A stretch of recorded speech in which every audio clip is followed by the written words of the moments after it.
Hello and welcome to Sports This Morning. I'm Cecilia Omogbe. And I am Tayo Salam. Many thanks for joining us again. We start with this news coming from Nigeria Women's Football League, where the season opener for the 2021-2022 season will begin in Asaba, and that game will be between Delta Queens and Rivers Angels. That will be on the 8th of next month. All right, sir. Everything is all set for the start of the 2022 NWFL season.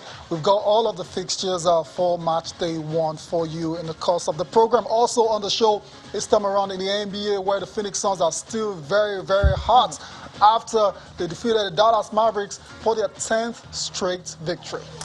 Let's go now to the basketball court, to the NBA, where a lot of games that were played last night and a lot this morning, actually, and we have all of the results for you. We'll take them before we focus on our feature matchup between the Bucks and the Lakers, as well as the Suns and the Dallas Mavericks. But before then, let's see the results and for you, and let's talk about how the Miami Heat got a very good win thanks to the returning Jimmy Butler, Jimmy Buckets with a triple-double in that game. We'll come back to Jimmy Butler later on, but let's take a look at the results of Cecilia. The Hornets were victorious against the Washington Wizards as a bit of a surprise, 97-87. The Pistons also defeated the Indiana Pacers 97-89, while it was Atlanta Hawks with yet another victory, this time against the Boston Celtics 110-99. Elsewhere, the Nets rebounded from that embarrassing defeat against the Golden State Warriors with a 109-99 victory over the Cavaliers. Right. Miami Heat 113-98 over the New Orleans Pelicans. Magic and the Knicks ended in favor of Orlando 104-98. The Lakers struggling continue for the Knicks. Yeah, the Lakers lost against the Bucks 102-109. That's our feature match, so we'll come back to it shortly. Elsewhere, the Sacramento Kings were in action. They lost against the Minnesota Timberwolves 97-107. The Rockets, wow. Lou Dort scored 34 points. OKCB Houston 101-89. The Rockets have lost 13 in a row. They've got a serious problem. I don't envy Stephen Silas right now. When he signed to be the coach of the Houston Rockets, he signed up to coach James Harden and Russell Westbrook. But those two players requested trades not long after, and it's been a downward spiral. After that, PJ Tucker also left.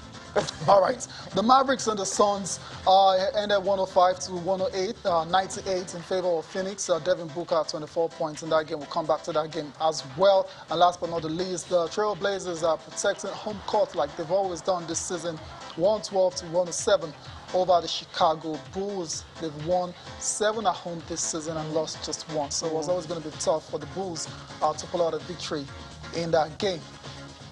All right, let's focus on the Bucks and the Lakers now. Cecilia. Let's start off with that. Yes. I mean, Giannis was the one who erupted for 47 points. It was a dominant display against the Lakers, but then the Lakers had a little bit of fight.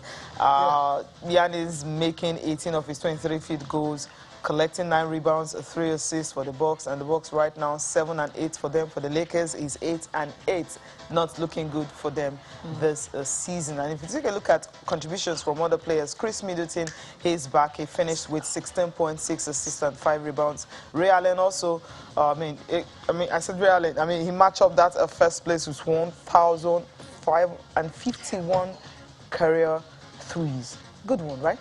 You would say for Chris Middleton. Yeah, back. History makes that. They missed him. They missed him.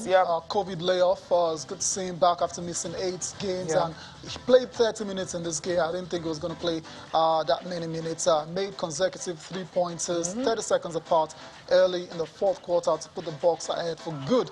And they never looked back afterwards. And that's how they were able to hold on for that particular victory. We're going to get post-game thoughts now coming from Giannis Out For, who was delighted to have Chris Middleton back, as well as Chris himself. To hit first, try to create that contact. I feel like in the past games, I kind of went away from that. I wasn't as aggressive as I wanted to be. Wasn't initiating the contact. Wasn't getting the paint as much. And at the end of the day, like, you try to develop a lot of your weaknesses. Sometimes you forget about your strength. And, had like 2 days in between, got in the gym, talked to the coaches, watched a lot of tape. I wanted to be the aggressor out there. I wanted to, as I said, initiate the contact, get in the paint, make the right play, just play with the edge out there. And that's what I got to do tonight. Feels good to have him back. It's good to be back on track. We've missed him. Just having him out there, he just draws a lot of attention. Like, people got to guard him, and he's going to make that out play. He's going to throw the pocket pass, he's going to throw the lob, he's going to throw it over the top, he's going to make his big shot, his three. We're just going to play off him. And, and just having him out there, he definitely helped the team. Hit 2 back-to-back threes for us, give us momentum, made great plays down the stretch, defensively and offensively. So it's good to have him back. I was able to get a couple of days of work, working out and running and whatnot. So they felt comfortable me getting up to around those minutes. They talked to me during the game, just checking on me, seeing how I could go, how long I could go. If I could go back in, I felt fine. Feels fine. Chris Middleton, 30 minutes on the night in his comeback from COVID-19 layoff. Let's pay thoughts for the LA Lakers now. They also got 18 points for Anthony Davis, still playing without LeBron James. Russell Westbrook, I thought, played one of his best games in the Lakers jersey, 15 assists, just 3 turnovers. But all that wasn't enough. 19 points, so it wasn't enough. Yeah. The turnovers less, but the points wasn't enough, just 19 on the night, except the assist, which was 15. Great.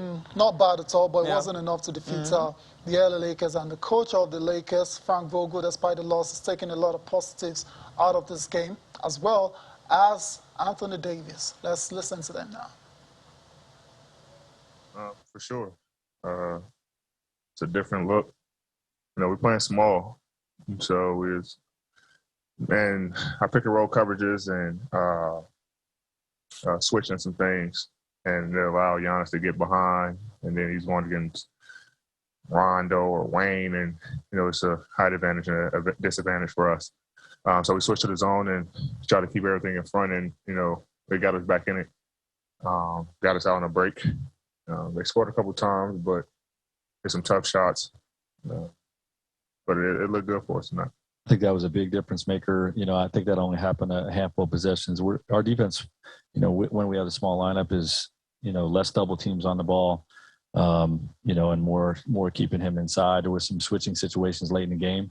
I think once where they threw it to Giannis late, but I don't think overall that was a factor. And I do think we're really benefiting from the offensive space. Got a ton of great looks at the 3-point line. I think Russell Westbrook had his best game as a Laker tonight, 15 assists and 3 turnovers. 15 and 3 turnovers.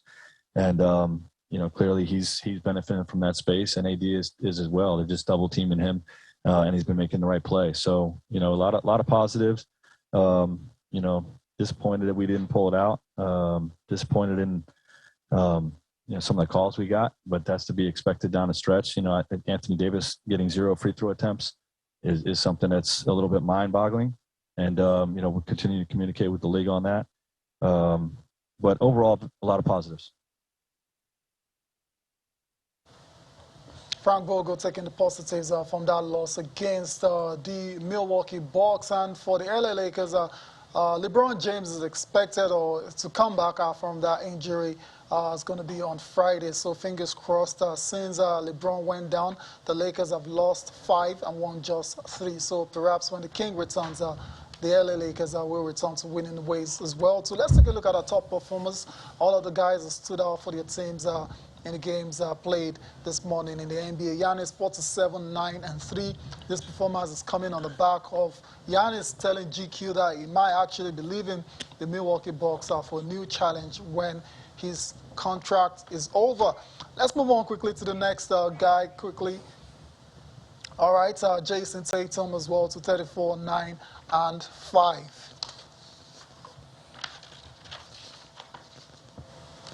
Jimmy Butler, 31, 10, and 10. Fantastic performance for Jimmy Butler for the Miami Heat.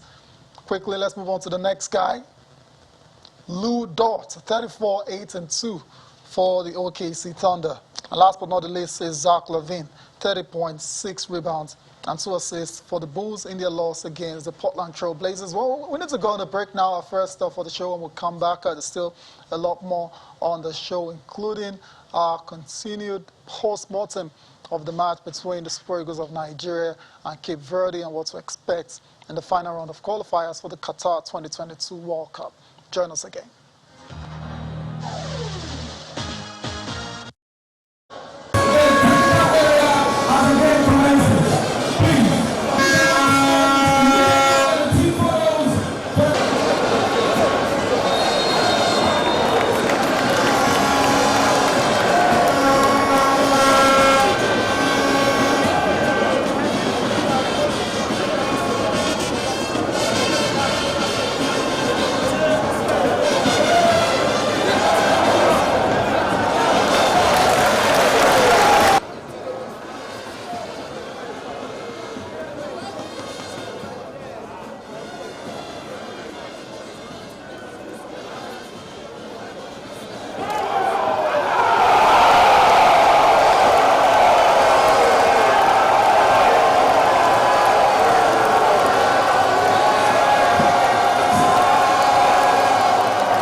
Welcome back to Channel Sports this morning. We've got updates for you coming from the world of boxing. But before then, let's tell you about Ezinne Out For, Tigress point guard, who's going to be out for a while now with a serious injuries. She's set to undergo surgery this morning, right? And she's going to be out for a while, for a long time. Knee surgery, that's what it is, and that's going to rule out of the Women's Basketball World Cup qualifiers. There's a big miss for Nigeria, the Tigress, Cecilia. They're going to have to do without her services. Yeah, 6 months is a whole lot. I mean, she said she tore her ACL, and so she have to undergo surgery. She'll be out for 6 months. And you mentioned we have the qualifiers coming up in February, so she will not be part of that squad. Remember, isn't it? I mean, he's one of, I mean, she's the biggest player we have, you know, in the Tigress, and that winning shot she had in 2017 when we won the championship, you know, being part of the three-peat. I mean, the 3 times we won the Afro basket, back 3 times, in a row. So she's been part of the squad, and so she'll definitely be missed this time around. Big, We're wishing her miss. all the best, a quick recovery for Ezinne Out For. Hope she can come out stronger and better after the surgery. Rehabilitation is definitely something that you need to go through a whole lot, and then maybe just have that mental strength and everything to be able to go through all the process of rehabilitation and coming back to play for the D Tigress again. All the best, Ezinne Out For gets well soon. Success all the way with your surgery later today as well. Too. Let's move away from the world of basketball to the world of boxing, where a lot of people have been trying to know exactly what is next for Canelo Alvarez after becoming the undisputed super middleweight champion of the world. Now we have news concerning the Mexican superstar, which is that he is now going to step up to the cruiserweight division to challenge Lunga Makambu. Wow, Lunga. Obviously, that name sounds Congolese. Yeah, he is. That's where he's from. Lunga Makambu. Yeah, that's who Canelo Alvarez will be taking on next for the WBC Cruiserweight Championship of the world. The WBC approved his request to move up 2 divisions into a new weight category for a shot at the title in May or June at the annual convention. That was on Tuesday night. So Saul Canelo Alvarez, next time you see him, we'll be fighting 2 divisions above the super middleweight division to take on Ilunga Makabu. I remember Ilunga Makabu defeated Nigeria's own Durodola sometime last year to defend his title, but this time around it's going to be going up against a juggernaut in Saul Canelo Alvarez. So very interested to see Republic of Congo how this one pans out. Canelo is just continues to cement his legacy as one of the greatest boxers of all time. If he wins this particular title, he would have won titles in 5 different weight classes.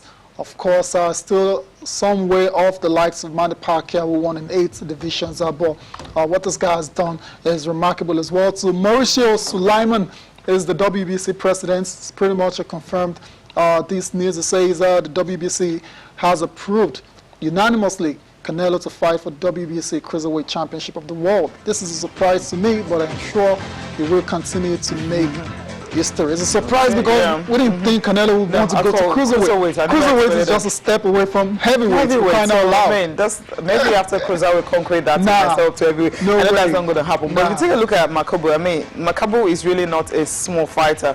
30 professional bouts, winning 28 of them, 25 by knockout, and losing just twice. And he's 34 years old, right? Yeah, but he's a good fighter, of course, but he's not Canelo. Against Canelo, since Canelo is stepping up, maybe this is the time for him to lose. Okay, let's leave. Okay, I don't think so. I think he's destined to create more history before it's all said and done. Okay. We'll wait June, right? June or May next year. So we'll see what's going to happen between Canelo and Makabu from Republic of Congo. He's an African, a Congolese, so we'll be rooting for him.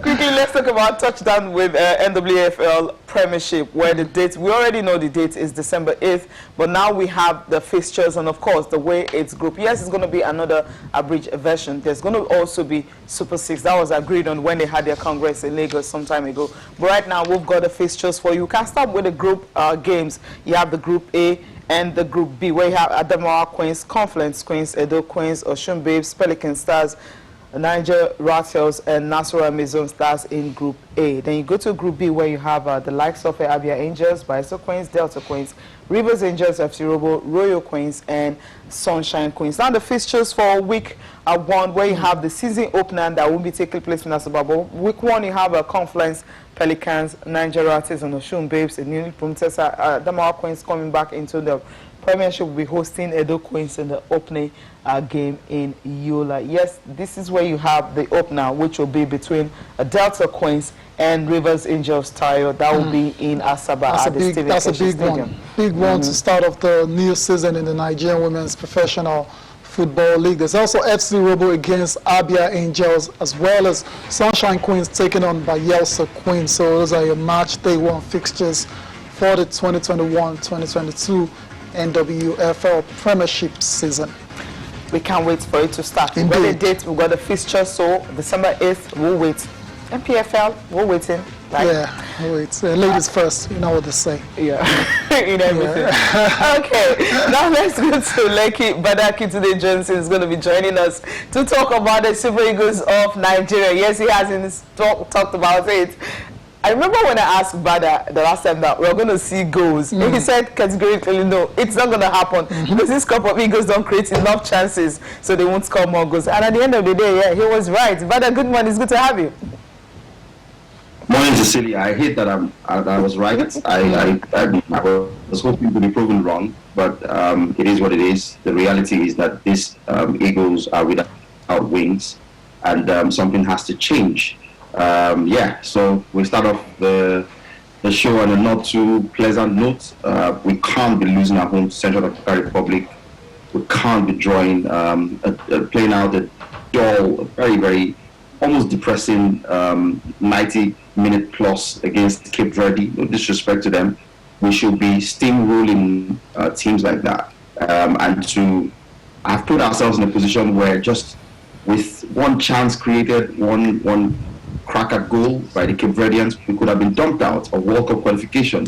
That doesn't feel good at all. That couldn't have felt good for the teaming supporters in their millions who tuned in, those who went to the stadium, having to bite their nails and hold their breath and sit on the edge of their seats in the final moments of that game.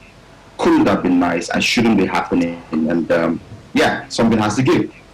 Well, what has to give then? Well, what is it exactly? What is it? Yeah, because that's why we want to say something has to give. But what is it? The problem is so easy to see. It's staring us in the face. It's a coaching problem. It's a management problem. It's that since Amodu, since Keshi, this gentleman, General, hasn't exactly upgraded the team in terms of technical know-how, in terms of its tactics, in terms of its team selection. This team has deteriorated. The Super Eagles under his leadership at the last AFCON played more cohesively. They had more belief about themselves. They had sure point of attacks. They had, players who could make things happen. Odioni Gallo was scoring for fun, because the team was creating chances for him. Right now, and for some time, the Eagles have been uninspiring. They haven't been creating enough chances. The system seems confused. He's now playing three at the back without wing backs who really can cross the ball. When you play that system, and I'll take you back to the last Chelsea title-winning season when Antonio Conte reverted to that system after they lost 3-0 to Arsenal, and he brought Victor Moses back as a wing back and played Marcos Alonso on the other side and played with three centre backs. The main feature of that system is that you now have overloads, usually in the wide areas, and your so-called wing backs can bomb beyond, whilst the guys in midfield, the five in midfield, occupy the opposition. They can find spaces in behind and cross the balls. But that's not what we're doing. Moses Simon cannot cross to save his life. On the other side, Jamelu Collins cannot cross to save his life. And when you have those as wing backs in that system, it makes a mockery of the entire essence of playing 3-5-2. And if you have a manager who can't seem to see that, who can't seem to identify what the real issues are, and look at even the goal that we scored. If that defender wasn't being generous to us, if that wasn't, it almost seemed like he actually wanted to assist Nigeria to score, because it was easier defending that cross than messing it up in the way that he did. He nodded the ball backwards, because if he had stayed still, he could have chested the ball and cleared his lines. So we're not going to get gifts like this against top quality opposition, against better teams than Cape Verde. And what that means is that had that not happened, Nigeria would have played another 90 minutes without scoring, just as we played a couple of times. So it's that this man cannot bring to the table the next management that we require. It's as we say these days, it's all just vibes and inshallah. There is no plan.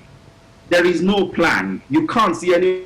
They just lump the ball forward and Osimhen runs onto them, and he makes what he can make of them. And then he plays two up top, Ighalo and Osimhen. Those are guys who like to lead the line, who are better when they're leading the line themselves. You should play one of those and Iheanacho, who can link up play, who can play with his back to post, who can drag the ball forward and play clever little balls in and around, intricate passing in and around the penalty area. But when you play two guys who like to stay up top and expect service, what are you expecting? And there is no service coming from, the shortest lines out wide. So this gentleman, General Raw, with all due respect to him, he's not the man for us. He's not the man to keep us on to the next level. And you ask me, so what do we do? The AFCON is just a few weeks away. Yeah, exactly. Leave him to take us to the AFCON. I hear that the target that was set for him was for him to take us to the finals or win it. I doubt that would happen under these current circumstances. I doubt that would happen. And if that doesn't happen, of course he goes. He goes because, one, we have the playoffs for the World Cup qualifiers in March. And then hopefully we qualify. The World Cup proper is sometime end of year. So we have enough time to get another top quality manager to bed in, a lot of time to bed in, to work with the team, to get a team that, without a doubt, has all of the ingredients to play well and to win football matches. We have some of the finest players on the African continent, without a doubt, and some of the best players in world football. How can you have that embarrassing, riches of talent and not know what to do with it? And constantly serve up these drab games time after time. It's inexcusable. You can't justify it. You can't justify it. It's boring. It's predictable. It's painful to watch, and it just has to stop. He said immediately after the game concerning the fact that the defenders are not releasing the ball quickly. There is no smooth transition. He recognized that himself. I mean, if he is able to do that, maybe nip that in the bud, will the team be better? Transition and play. I don't think so. I don't think the problem is with the defenders, because most of the time you see Awaziem, you see Stecon, you see Balogun, when they're on the ball, they are looking to play 25, 30-yard passes. That's not how you transition when you play 3-5-2. And most of the time, they are hitting these balls and miss. You've got to have midfielders who can receive the ball, who are comfortable to link the defense into midfield. And usually when they receive the ball, what they do is to work it into the wide areas where you have those wing backs bobbing forward. Look at that. That's an example. That's an example of Trustekon playing a 35-yard pass out wide to a man who can cross the ball. And, that ball took a ricochet and came, it was a lucky break. It was a lucky break. And other times, I saw Leon Balogun hit a 25, 30-yard pass and miss. I saw, what's his name? Awaziem do it. All of them. They tried it because they just didn't have a plan as to how to move the ball, how to progress the ball from defense into midfield and into attack. There is no plan. They just kept, playing it off the cuff. Look at that. Just look at that. That's embarrassing. That's embarrassing. You can't do that against top quality teams. We're not going to create chances. We're not going to play well. Look at that. You just kept playing hopeful balls and expecting people to run off them and cross. Now that's a man who should have been crossing the ball. Yeah. Who should have been in the box, in the penalty area, trying to get on the end of a cross, going out wide to cross the ball himself. It was predictable. It was boring. It was painful to watch, as I said.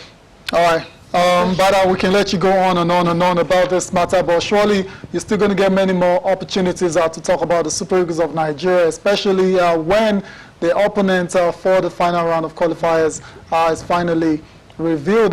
You're still with us, but we're going to take a little time out for you to listen to officials of SAFA. We've got a situation on our hands where South Africa feel aggrieved by their loss against Ghana in a World Cup qualifier, and they want a replay of that game. Let's take a listen now to the officials of SAFA, and we'll come back. We'll take your reaction about that.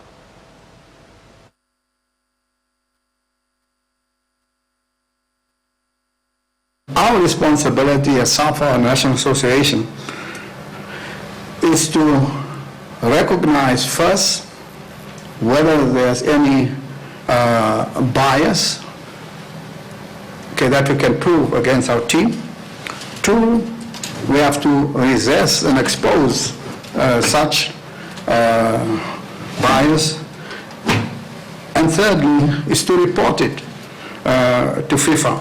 Any match manipulation involving our national teams or FIFA competitions.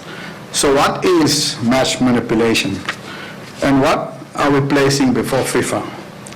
Match manipulation of a match is when there's unlawful influence or unlawful altering of the direction or the cause of the match or the result of the match or any aspect of the match.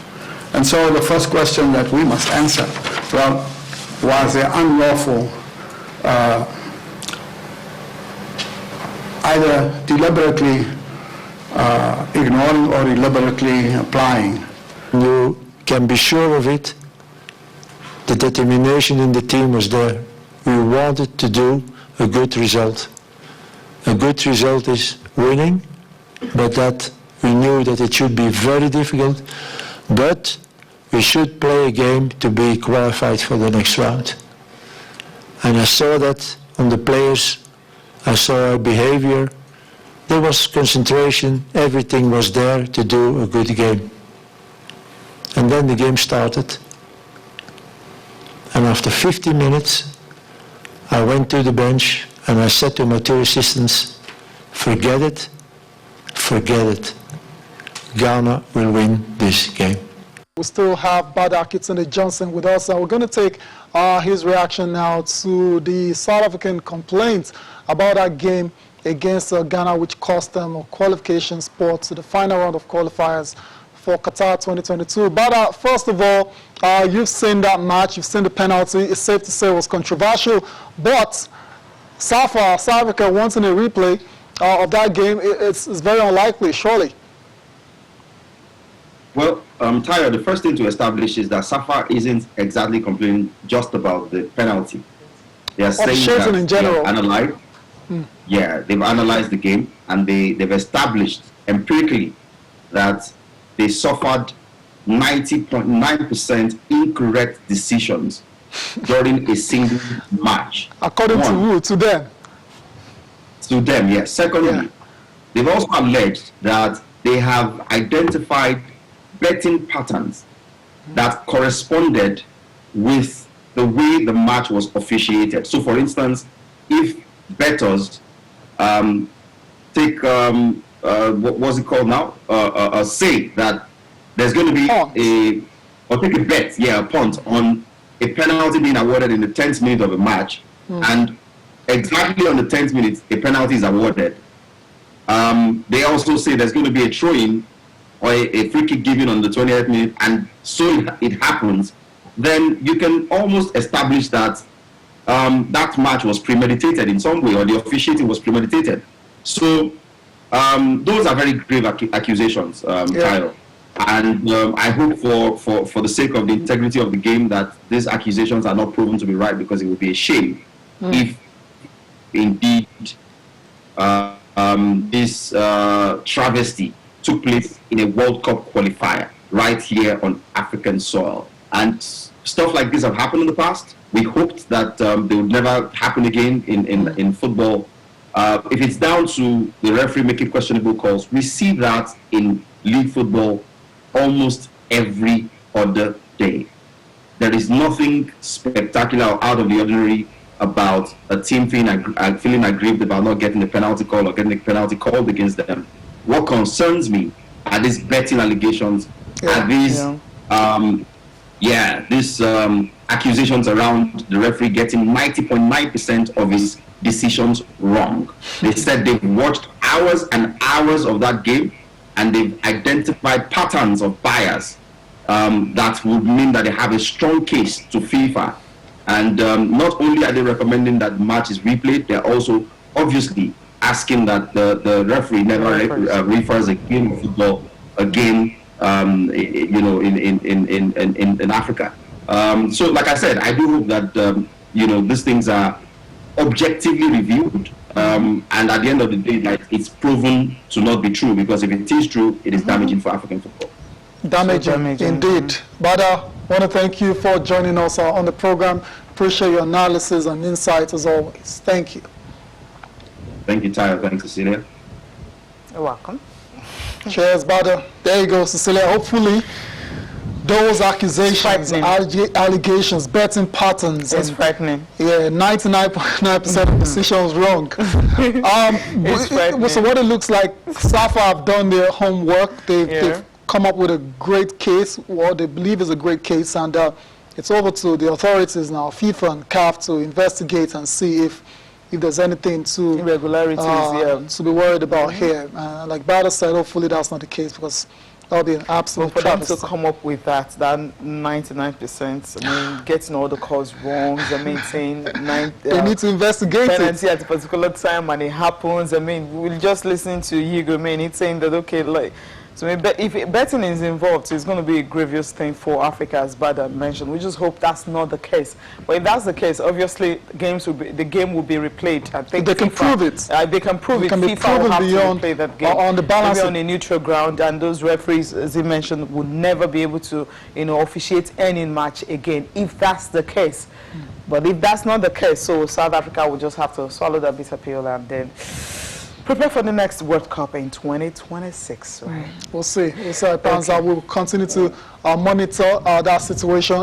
As soon as there's any new developments, you'll be the first to know on Channel Sport this morning. Before we take a look at the papers, Dani Alves has been unveiled for a second coming as a Barcelona player at a new camp. Fans turned out in their thousands to welcome this absolute legend of the game, the most decorated footballer of all time. Run out of, I can't remember, I've lost count of how many titles Dani Alves has won in that velvet jacket. As usual, as a fashionista, right? Player like this in your midst, and you're looking at him, obviously you want to do your best. Before we look at the papers, I'll just take one mail, coming from Henny Wala. He says that, personally, I think the pitch in Lagos will not allow for good flowing football. My appeal to NFF is to please take the Super Eagles to the best pitch in Nigeria for the remaining parts of the qualifiers. They played in Morocco, and it wasn't a free-flowing football. And a 2-0, and the 2 goals was from the penalty spot, right? Okay, I don't think the pitch is a problem. Henny, thank you for your... I mean, well, that's just an observation, right? Coming from him, but there's so many issues other than the pitch. Yeah. Let's be honest, Cecilia, like you said, Morocco, fantastic pitch, fantastic, and they struggled. As a matter of fact, they played better in Lagos. So, the game was better in Lagos than it was in Morocco. The one in Morocco, I can't even get highlights from that game. Okay, look at the papers now, Tayo. I'll start with the Sporting Life, and here, word exclusive, yes, that's what Sporting Life has tagged this one. Raw refuses to resign. Federation asked German to submit letter of resignation. NFF wanted to terminate the union by mutual consent. A board meeting held on Tuesday night in Hotel of Governor Munike tipped to replace Raw. Okay, that's what it's. That's a big one, Cecilia. Yes, that's a big one. Raw refuses to resign, so there's been an attempt to tell him to just go because let him resign, because if you get sacked, you're going to pay lots of millions of dollars. Yeah, they're not going to pay dollars. A lot of money to be paid for him to leave. He's got a contract. So why not just wait till the Nations Cup, where the target is final or semi-finals, and then if he doesn't get that, then he can leave, and then he terminates the contract. According to what Sporting Life here, Sporting Life has his managerial record. Competitions he has played 54. He has won 28 out of 54. Is that a pass mark, yes or no? Then he has drawn 14 games and he has lost just 12 out of 54. I think this is a pass mark, so this is not a failure if you're looking at the statistics in all competitions, right? Cecilia, that's not what we had saw whether it's a pass mark or not. That was a story that he refused to resign. That's the story of very interesting. We'll see in the next few days what Red Devils consider Enrique as well for Man United job. When is Ole leaving Tayo? Do you have an inside scoop? No, Ole is not going anywhere. I said this Okay. over and over again. Ed Woodward has come out just yesterday to say Yeah. we're going to back this guy to deliver success to Old Trafford. Ed So let's just... Woodward is leaving at the end of this year, right? Yeah, so Okay. let's So say when he maybe- leaves, maybe Ole somebody will else. Complete Sports is the next paper for our review. 2022 FIFA World Cup playoff draw. Eagles can draw Ghana, Cameroon, or Egypt. Yes. Nigeria to no falls on December 18th. Wow. Waiting with Cameroon, bated breath Ghana, or Egypt. for that one. That's a tough Yes. draw for any Super Eagles side. Not talk of this Super Don't worry, Eagles we side. can beat them. Arsenal working on new Lacazette contract. Laporta won't rule out Messi and Iniesta returns. Mino Raiola hints at Pogba exit from Manchester United. That's been on the horizon for a while now. Kepa says, I am always ready to cover for Mendy. He has a good deputy right there. Super Eagles not superior. That's according to the Cape Verde coach. Yeah. They gave as good as it got in that game. And last but not the least, Balogun-Ekong partnership is worrisome. That's according to former Super Eagles striker forward Daniel Amokachi. There's a lot of people that actually have that share that sentiment as well too about the Oyibo Wall. Yeah, Oyibo Wall has cracked. That's the truth. All right, thank you so much for watching. I'm Cecilia Omongbe. Have a fantastic day. I am Tayo Salam. See you again tomorrow.